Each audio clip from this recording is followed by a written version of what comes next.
think a lot of comedy writers like writing in partnership just because they've got somebody else to talk to see, does that make you laugh? I mean, I think the thing about them being on their own, and as I think Steven said, it's a worry if you think something's funny and then you put it out there and nobody else laughs at it, and you realise it's just, or that's just you. You're the only one that's done that. You know, especially a comedy moment. You know, I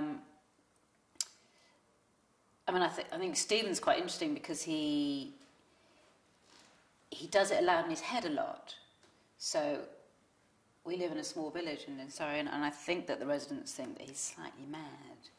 Because if he's doing comedy, then he'd be going around basically laughing heartily to himself and talking to himself in the street.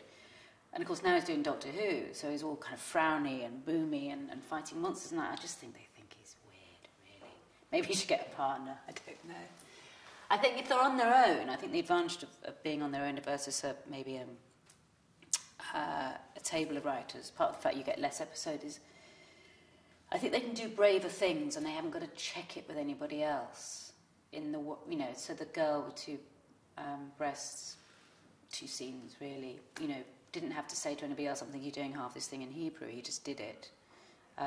Or doing backward farces and things like that. I think if you're on your own, you have a lot more freedom of playing with the format and like that.